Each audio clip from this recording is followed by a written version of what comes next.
Donc dans cette vidéo, nous allons voir comment ça marche un GPS. Comment le GPS, il localise votre cheval dans son pré.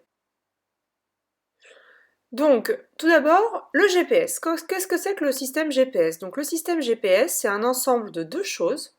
Tout d'abord, l'ensemble des satellites et le récepteur GPS qui est ce que vous achetez quand vous achetez un GPS. Donc la première partie, l'ensemble des satellites. Donc si on dessine la Terre, le diamètre c'est 12 000 km. Et les satellites, ils vont se trouver à une distance de 20 000 km de la Terre. Comme la Terre tourne et que les satellites ne tournent pas dans le même sens, tournent tout autour, il y a en fait une trentaine de satellites à 20 000 km qui tournent autour de la Terre de telle manière à ce que, à tout moment, quand on regarde le ciel, on voit entre 5 et 10 satellites pour pouvoir déterminer notre position. Donc là, on voit les orbites des satellites qui tournent tout autour de la Terre. Il y en a en gros toujours la moitié qui sont autour d'un côté de la Terre et l'autre moitié de l'autre côté. Donc la distance des satellites, on a dit, c'est à peu près 20 km. 20 000 km, pardon. La deuxième partie, c'est le récepteur GPS. Ça, c'est le boîtier que vous achetez dans le commerce. Le récepteur GPS, entre 100 et entre 50 et 300 euros. C'est composé d'une antenne, d'un peu d'électronique et d'une batterie. Donc ce qui est important de bien avoir en tête, c'est que c'est toujours les satellites qui envoient de l'information au boîtier GPS. Le boîtier GPS, lui après, avec son électronique, il fait des calculs. L'antenne, selon ce qu'on prend, on va avoir une qualité de signal plus ou moins bonne, un peu comme avec votre téléphone portable, vous allez plus ou moins capter le signal. L'électronique, ça peut nous rajouter un peu de bruit, et la batterie, c'est surtout ce qui va nous gérer l'autonomie. Plus la batterie sera grosse, plus notre GPS va pouvoir acquérir pendant longtemps le signal. Deuxième question, comment ça marche? Alors, première étape, il faut déterminer la distance entre l'un des satellites que l'on voit et le récepteur GPS. Donc, vous êtes à la surface de la Terre. Donc là, on dessine le petit cheval avec le récepteur GPS.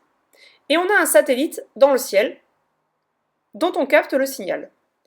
On veut connaître donc la distance entre le satellite et le récepteur. Cette distance, on l'appelle L.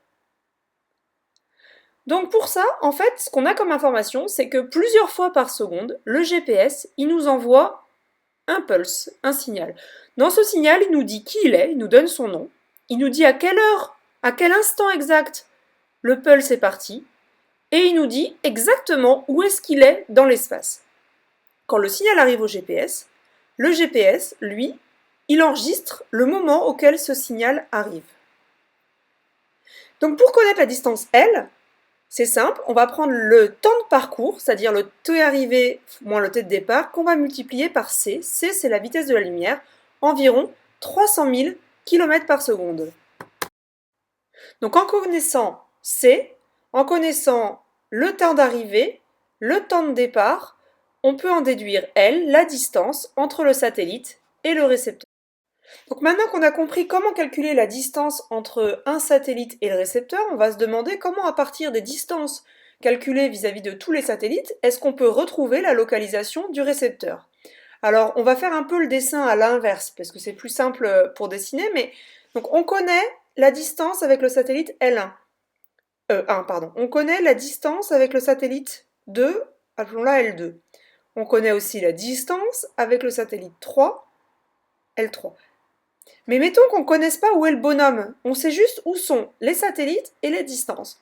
Pour trouver où est le bonhomme, on va en fait tracer des cercles de rayons correspondant à la distance satellite-récepteur, pour le premier, pour le deuxième.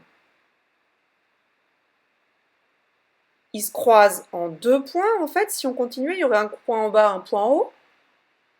Ça, c'est le premier satellite. Et pour le troisième,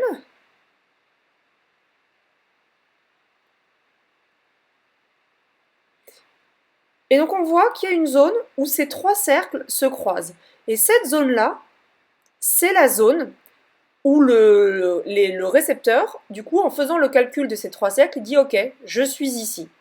Et donc c'est comme ça que le GPS arrive à vous dire « Coucou, vous êtes ici ». Et maintenant, on peut se poser la question, mais quand est-ce que ça marche mal? Enfin, qui est un petit peu la complémentaire de quand est-ce que ça marche bien. Bah, on a vu que le récepteur GPS, il devait pouvoir capter les signaux venant des satellites. Du coup, ça ne marchera pas à chaque fois qu'on n'est pas en vue du ciel. Donc, dans un bâtiment, dans une forêt, deux raisons on verra plus tard pour lesquelles ça ne marche pas, et puis quand vous êtes en montagne, puisqu'il y a plein de signaux qui sont bloqués par les falaises. Donc, dans cette vidéo, on a vu de quoi le GPS était fait, comment ça marchait et quand est-ce que ça ne marchait pas, c'est-à-dire à chaque fois qu'on ne voit pas, que le récepteur ne voit pas le ciel. C'était donc Aude Cossarieux pour Sciences d'Equine. J'espère que cette vidéo vous a plu.